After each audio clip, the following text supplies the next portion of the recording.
홈플러스가 지난 3월 4일 회생 신청을 했죠. 당장 부도가 아니라 회생 절차를 신청한 것이라 아직 기대할 수 있을까요? 지금의 홈플러스 사태를 간단하게 정리해 보겠습니다. 홈플러스는 1997년 삼성물산 유통부문의 할인점 사업으로 1997년 9월 대구의 삼성 홈플러스 1호점을 개점하면서 시작했습니다. 그러나 IMF 사태가 터지면서 매각 절차에 들어갔습니다. 홈플러스의 두 번째 주인은 영국의 테스코입니다. 테스코는 1999년 인수 당시 점포 2개로 업계 12위였던 홈플러스를 3년 반 만에 업계 2위로 올려놨습니다. 매출은 11조 원, 직원 수도 26,000명으로 늘어났습니다. 그리고 매장도 대형마트 141개, 슈퍼마켓 375개, 편의점 327개, 9개의 물류센터까지 갖추게 됩니다.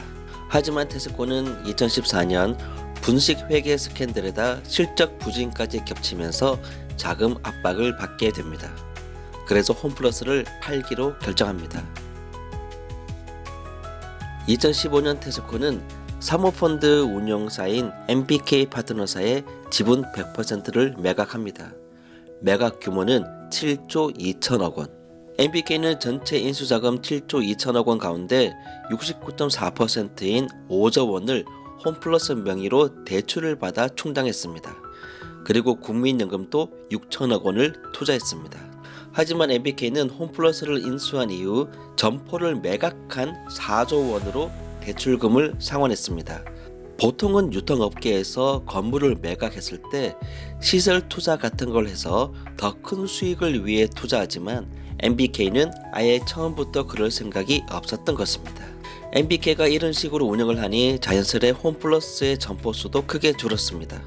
2015년 인수 당시 141개였던 점포는 현재 126개로 10년 만에 15개 감소했습니다. 매각 점포는 대부분 알짜 매장으로 평가되는 곳들입니다. 부천 상동, 동대문점, 부산 해운대점, 경기 안산점 등이 대표적이죠. 일부 점포는 매각 후 다시 임대해서 사용 중인데 임대 비용이 계속 지출되니 수익성을 악화시키는 요인으로 작용되고 있습니다. 법원은 홈플러스의 사업성과 경쟁력에는 문제가 없다고 판단했습니다. 직원 임금은 정상적으로 지급되고 영업은 100% 정상 운영된다고 말했죠. 그런데 홈플러스의 단기 신용 등급은 A3에서 A3-로 낮아졌습니다. 바로 이것이 지금 홈플러스 사태의 핵심입니다. 신용 등급이 낮아지면 회사의 재무 구조 개선을 위해 매각이 필요하다는 명확한 동기가 부여됩니다. 빨리 매각할 수 있다는 말이죠. 사모펀드가 기업을 인수할 때는 궁극적으로 엑시트가 주목적인 경우가 많습니다. MBK가 홈플러스를 인수해서 지금까지 운영해온 방식을 보면 지금을 엑시트 타이밍으로 생각하는 것 같습니다. 이런 분위기는 예전에 MBK가 어떤 방식으로 회사를 인수하고 버렸는지를 보면 예상이 가능합니다. 먼저 네파를 보겠습니다.